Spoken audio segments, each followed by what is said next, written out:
Buenas noches, mi nombre es Arnulfo Rosales Quintero. Soy profesor del Instituto Tecnológico de Tuxtla Gutiérrez y el día de hoy les voy a platicar un poquito de balances de materia y energía, en particular de balances de materia y energía en reactores de conversión. En términos de reactores hay una clasificación muy amplia. Pueden ser, por ejemplo, reactores de tanque agitado, reactores tubulares, reactores empacados, reactores de lecho fijo, de lecho fluidizado, etcétera. Sin embargo, en términos generales, para poder simplificar el análisis en diagramas de flujo de procesos, pues lo vamos a simplificar a que sean reactores solamente donde se especifica la conversión. Entonces, en los procesos químicos, dice, es un conjunto de operaciones físicas y químicas que transportan una sustancia a otra diferente alterando su composición. Entonces, un proceso químico, pues, son muy grandes, requieren de diferentes operaciones unitarias y estos procesos, bueno, requieren de analizar, por ejemplo, el reactor, el enfriamiento, los procesos de intercambio de calor, algunas veces requieren de la interconexión con columnas de destilación, con columnas de absorción. Entonces, dentro de todos estos, equipos, pues hay, procesos de separación como los menciono ahí, y procesos de reacción. Ujú. Entonces, estos procesos de reacción son ampliamente utilizados para producir alimentos, para producir farmacéuticos, para producir productos petroquímicos. Entonces, dentro de los reactores, como les decía, hay este, diferentes clasificaciones. Sin embargo, con objeto de empezar a entender los balances de materia y energía, pues los vamos a hacer de conversión. Entonces, lo principal en el reactor, aparte, digamos, del equipo, del tanque, que tal cual, pues son los reactivos. Los reactivos son los materiales que se utilizan al principio del proceso o que se alimentan. Pues puede ser la materia prima, ¿no? Los productos son los materiales que resultan de la transformación y son los productos de interés, como pueden ser, por ejemplo, la gasolina, el diésel, compuestos farmacéuticos como el paracetamol, etcétera, ¿no? Y la reacción química, que es la transformación de la estructura molecular y los enlaces. Entonces, necesitamos la reacción química para reestructurar todos los enlaces químicos que hay en una molécula y poder así obtener el producto. Y hay ciertas operaciones físicas para separación o cambio de estado. Entonces, el esquema más básico de un proceso podría ser donde tenemos un mezclador, donde la alimentación se mezcla con la recirculación. Ajá. Se alimenta el reactor y luego del reactor se separa. Usualmente no tenemos conversiones del 100%, o bien tenemos, ¿cómo se llama? Varios productos, entonces necesitamos una sección de separación. Usualmente esta sección de separación puede ser un tren de separación de columnas de absorción o de destilación para poder purificar los productos de la reacción. En caso de, como les decía, que la conversión no sea completa, pues los reactivos se recirculan y se mezclan nuevamente para ser alimentados al reactor. Entonces, la reacción puede ser un compuesto A que me da productos. Entonces, dentro de la jerarquía de diseño de procesos, lo principal pues es el reactor, ¿no? O sea, a partir del reactor yo empiezo a entender mi proceso y empiezo ahí el diseño. Entonces, posteriormente, ya que diseño mi reactor, pues empiezo con la sección de recirculación y de separación. Luego con la red de intercambio de calor, que usualmente les decía, pues puede ser un intercambiador, pero un tren de intercambiadores de calor. Y posteriormente los servicios auxiliares, que pueden ser agua de enfriamiento, vapor de calentamiento, energía eléctrica, presión para aire a presión para los sistemas neumáticos que se necesiten. Y también se necesitan acá diseñar torres de enfriamiento, por ejemplo, ¿no? Para poder enfriar el agua de proceso. Pues pensando que lo principal es el reactor, pues es lo que me voy a enfocar el día de hoy. Un poquito a lo que son estos equipos, ¿no? Entonces siempre tengo que checar mi reacción que esté bien balanceada y que y la estequiometría pues sea conocida, ¿no? Acá sigma A significa que es el coeficiente estequiométrico y sigma P es el coeficiente estequiométrico del producto. Entonces mi balance en este reactor sencillo sería el flujo de salida es igual al flujo de entrada más el coeficiente estequiométrico por la velocidad de reacción. Y para mi flujo de salida del producto, en la corriente 2, pues sería el flujo de entrada de producto, si es que se alimenta, puede ser cero, más el coeficiente estequiométrico por la velocidad de reacción. Entonces, dependiendo del número de reacciones, va a ser el número, pero en el número de compuestos va a ser el número de balances que yo tenga que llevar a cabo. De materia, perdón. En el caso del balance de energía, pues solamente tengo un balance de energía, ¿no? Y en este caso, la generación, el consumo se da por la entalpía de reacción, por el cambio de entalpía de reacción, ajá, a una temperatura de referencia, ¿no? Sería la velocidad de reacción por la entalpía de la reacción, más la suma de los flujos individuales de cada compuesto por su cambio en la entalpía. Ajá, en este caso para la salida. Y para la entrada es muy similar, solo que es negativo. Es decir, voy a multiplicar la masa que está entrando por su entalpía. Y en la salida, pues igual, la masa que está entrando por su entalpía. Y eso debe ser igual a Q. Entonces, en términos de operación del reactor, podríamos tener que sea isotérmico o que sea adiabático. Isotérmico implica que la temperatura de entrada y salida son iguales. Y adiabático implica que el calor que se le está agregando, pues es cero, ¿no? Ujú. Para poder calcular la entalpía de reacción, yo hago uso de la entalpía de formación conocida, por ejemplo, a 25 grados centígrados. Entonces, este valor está tabulado ya en muchos libros y uno puede encontrar la entalpía de formación de muchos compuestos, ¿no? Entonces, está tabulada y uno la puede encontrar en los libros, ¿no? De cada compuesto. Ajá. Y si no, también hay métodos de contribución de grupos donde se puede estimar este valor, ¿no? Entonces está la entalpía, por ejemplo, en kilocalorías o en kilojoules, ya de diversos compuestos, ¿no? Ujú. Y entonces, pues yo ya puedo a partir de aquí poder calcular, por ejemplo, aquí está 298 Kelvin, ¿sí? Que son 225 grados centígrados, ¿no? Ujú. Entonces usualmente se da 25 grados centígrados y la entalpía de formación sería el coeficiente estequiométrico del compuesto por su entalpía de formación. Y hay una convención de que la entalpía de los elementos, como puede ser el nitrógeno, el hidrógeno, el o nitrógeno, hidrógeno, el oxígeno, pues es cero, ¿no? Ajá, para compuestos puros. Entonces el ejemplo que yo voy a seguir aquí en este trabajo sería del libro de Recleitis, de balances de materia y energía. Entonces, Recleitis es un investigador de la Universidad de Purdue que ha hecho varios libros. Ujú. Y yo voy a usar en particular, pues, el de balances de materia y energía, ¿no? También, ha publicado procesos sobre, optimización. Ujú. Entonces, ahora déjame ver, optimización. Bueno, no viene el libro de optimización, pero también tiene un libro de optimización de procesos, ¿no? Ajá, también él fue editor de la revista de Computers and Chemical Engineering. Ajá, y entre otros, pues, este es el libro, parece ser, de Ingeniería de la Optimización. Y entonces, pues, voy a tomar un ejemplo de su libro, donde se alimenta metanol a un reactor a 675 grados centígrados, una atmósfera, una atmósfera, y 100 mols de a un reactor que opera de forma diabática.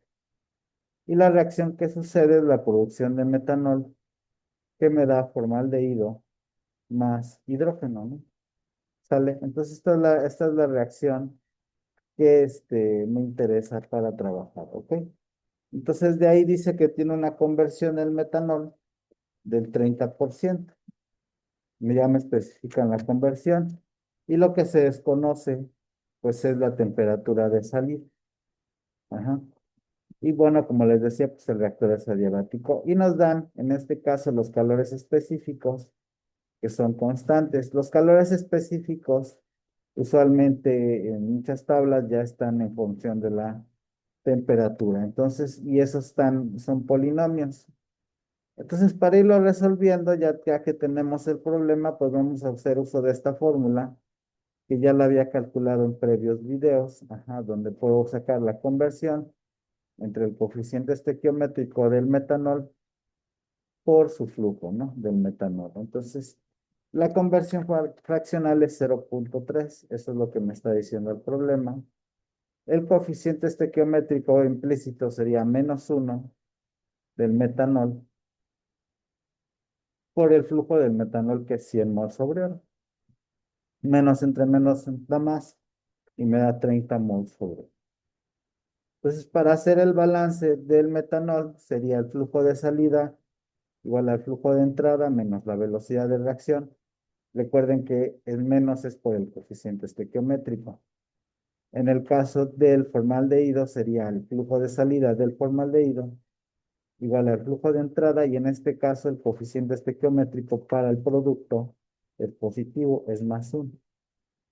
Y en el caso del hidrógeno lo mismo, sería el flujo a la salida igual al flujo a la entrada más el coeficiente estequiométrico, que es 1 en este caso, positivo, por la velocidad de reacción. Entonces tenemos que este 100 menos 30 sería igual a 70 mol sobre hora. En el siguiente caso, pues como no entra formaldehído, sería más la velocidad de reacción, que es 30, y esto sería igual a 30, ¿ok? Y en el último caso, muy similar, no entra hidrógeno, más 30, que es la velocidad de reacción, pues me da 30.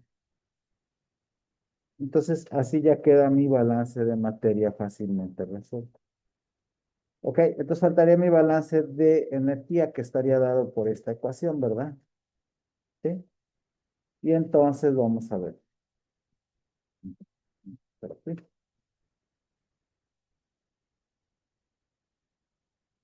Y entonces, si es adiabático, quiere decir que Q es 0, ¿ok? Y entonces, de aquí, lo que yo voy a hacer es, digamos, tengo mi reactor y tengo mi temperatura a la entrada, que es 675, ¿no? Entonces, T1 es igual a 675 grados centígrados. Y entonces, estoy grabando. Entonces, de aquí ya tenemos que, este, definir una temperatura de referencia. Entonces, puedo tomar la temperatura de referencia igual a T1, ¿no? Entonces, tengo temperatura de referencia y sería 765, 675, ¿no? Entonces, tenemos que aquí podríamos ya sustituir. Y entonces, T sería T1. Ajá. Y aquí también sería T. ¿Ok? Entonces noten que este término es el mismo, H1K a T1 menos H1K a T2, y lo puedo hacer 0. Ajá. Al hacerlo 0, pues ya nada más me queda esta ecuación, ¿no? Entonces tengo que calcular mi R, que ya la tengo calculada, que es 30 mol sobre hora, y tengo que calcular mi entalpía de reacción a 675, más la suma del flujo por la entalpía de la temperatura 2, que yo no conozco, menos la temperatura 1, que es 675 grados centígrados. ¿Ok? Pues noten que lo que no conozco es mi temperatura de salida, que es T2. Ajá. Y entonces, bueno, ahora ya tengo, lo primero que voy a hacer es calcular mi término de entalpía de reacción, ¿ok? Entonces vamos a ver cómo lo voy a calcular. Ujú. Sí, entonces tengo que calcular este término. R ya lo tengo y solo me falta el cambio en la entalpía. Entonces, lo voy a calcular de la siguiente forma, ¿no? Con esta ecuación. Entonces, el cambio en la entalpía a 675 grados centígrados va a ser el cambio en la entalpía a 25 grados centígrados más la suma de los coeficientes estequiométricos por el CP de 25 a 675 grados centígrados. Ujú. Y entonces lo primero que voy a hacer es calcular mi entalpía de reacción a 25 grados centígrados. Ajá. Entonces, aquí lo que teníamos era el coeficiente estequiométrico. Entonces, el coeficiente estequiométrico sería para el formaldehído, sería más el coeficiente estequiométrico para el hidrógeno, más el coeficiente estequiométrico del metano. ¿Ok? Y entonces, pues ya lo tenía, ¿no? Que seguramente, pues ya lo habrán visto, es este de acá. Y entonces, para el metanol es -1. Entonces, aquí le voy a poner -1, que sería así. Para el formaldehído sería positivo, sería +1, entonces queda como 1 y queda así normal. Y para el hidrógeno lo mismo, queda 1. Entonces, es muy sencillo. Y ya puedo empezar a calcular mi entalpía de reacción. Entonces, la entalpía de reacción sería mi entalpía de formación, que es de -27.7, menos más la entalpía de formación del hidrógeno, que es 0 al ser un compuesto puro, menos la entalpía de formación del metanol, que es -48.08. Todo esto en kilocalorías sobre mol. Ujú. También para el primer caso, ¿no? Sí, entonces vamos a ver cuánto nos queda. Sería kilocalorías sobre mol. ¿Sí? Entonces voy a calcular cuánto me sale esa ecuación. ¿Sí?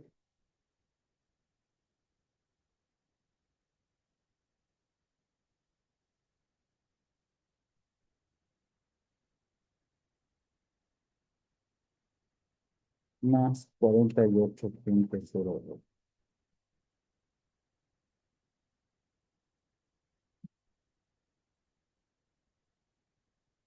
Entonces el resultado es 20.38, ¿no? Pues de aquí sería 20.38. Noten que es positivo, lo cual quiere decir que mi reacción es exotérmica, ¿no?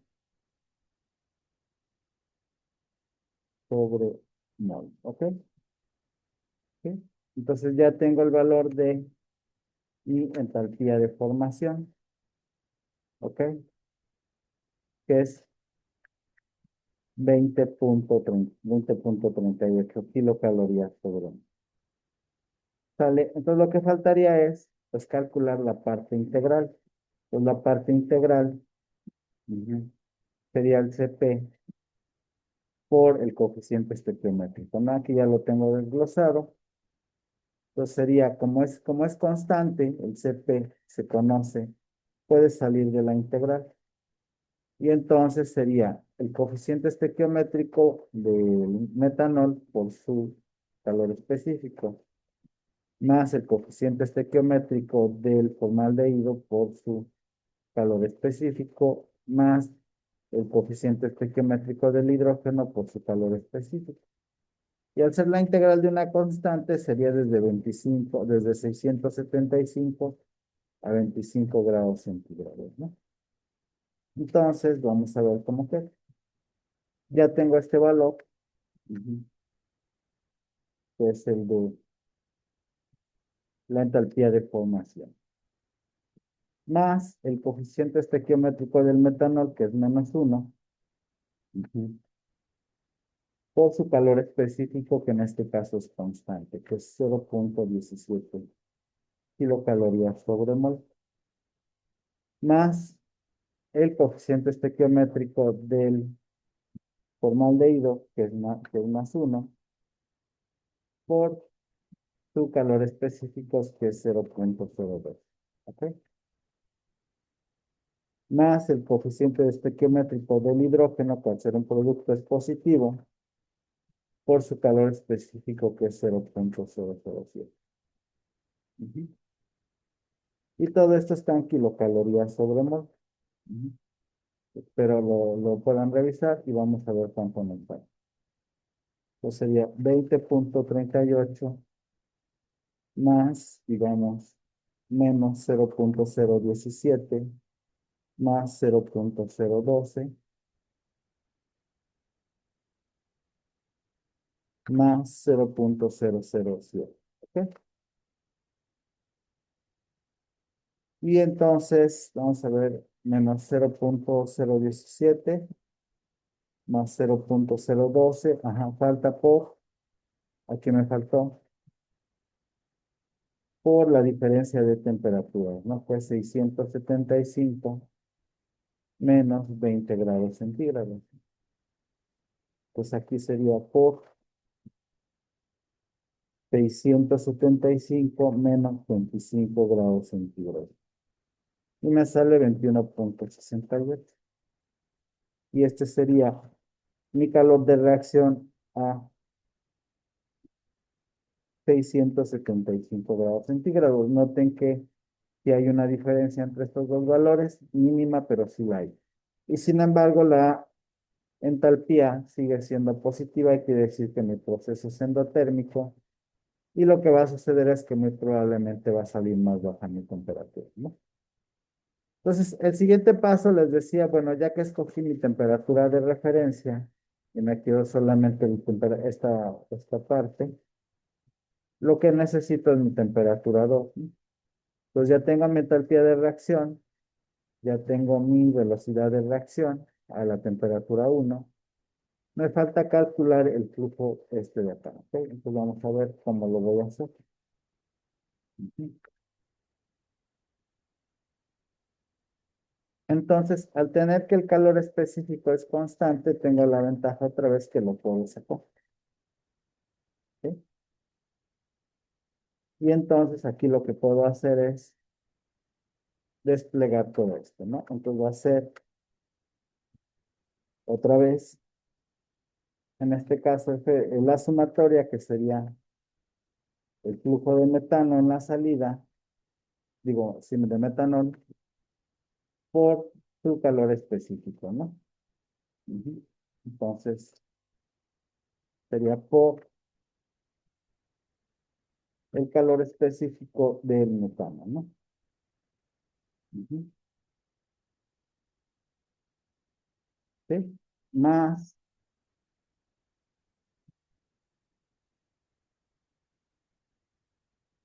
el formaldehído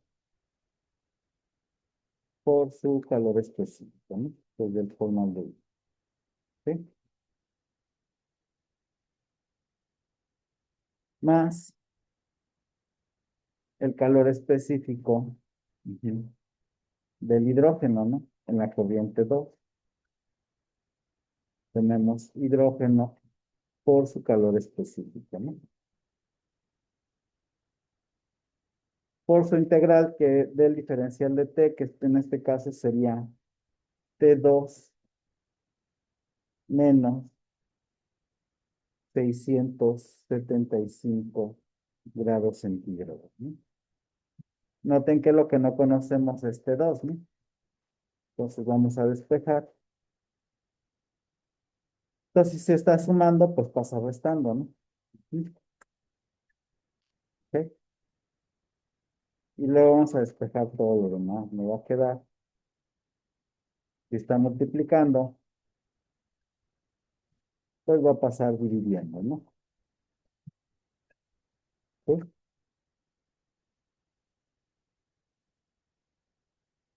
Y luego nada más me falta despejar el 675.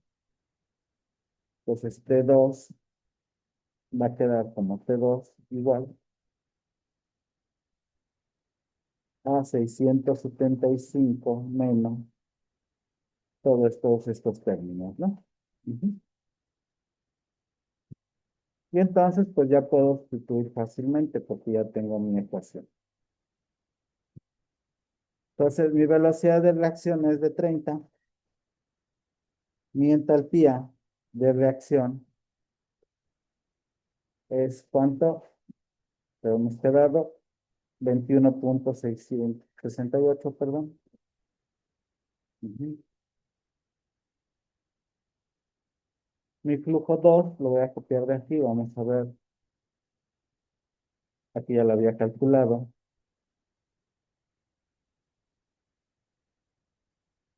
¿Ok?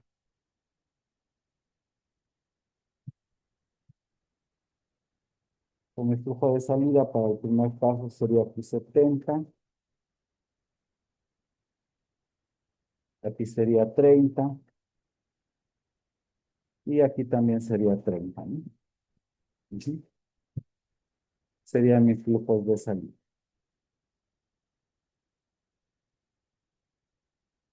¿Ok?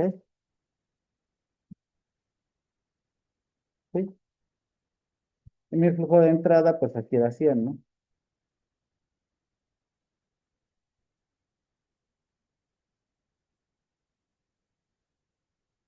100 mols sobre agua.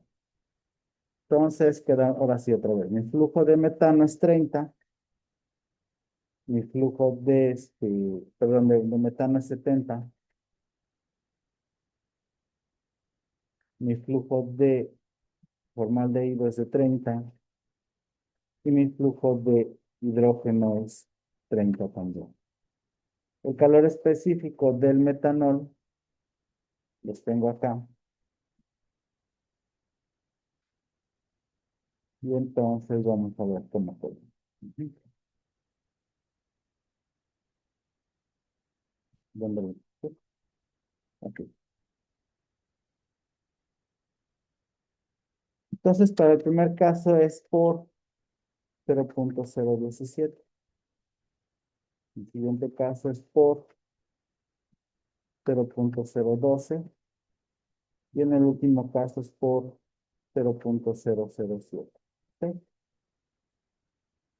Y entonces ya nada más me resta sustituir en esta ecuación para obtener mi temperatura de salida. Vamos a ver cómo me queda. ¿Ok? Entonces, 675 menos 30 por 21,68. Entre 70 por 0,017 más 30 por 0,012 más 30 nuevamente por 0,007. Ujú. Y mi temperatura es de 35,45 grados centígrados. ¿Ok?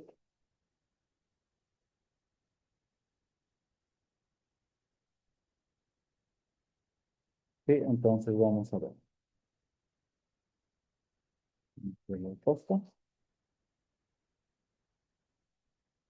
Entonces tengo que mi flujo de entrada es de 100 y mi flujo de salida pues ya están calculados, ¿no?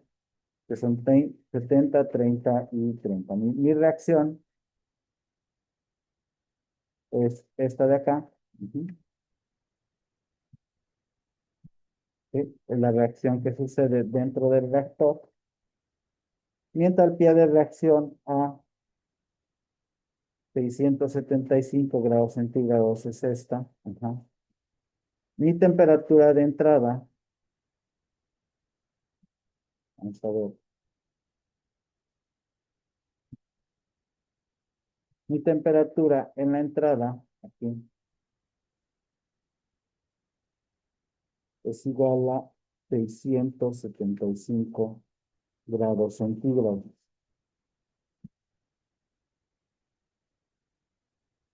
¿Ok? Y mi temperatura de salida, según acabo de calcular, es de 305 grados centígrados. ¿Ok? Vamos aquí. Entonces, noten que salió mucho más frío que cuando originalmente había entrado. Esto es porque mi reacción es endotérmica y necesita calor, ¿no? Entonces el calor lo están tomando del mismo fluido. Entonces noten que la temperatura de salida es mucho más fría que la temperatura de entrada. En un reactor exotérmico sería al revés. Entonces, bueno, pues buenas noches. Muchas gracias por ver el video. También hay que hacerlo para sistemas con recirculación. Faltaría hacerlo para múltiples reactores y múltiples reacciones.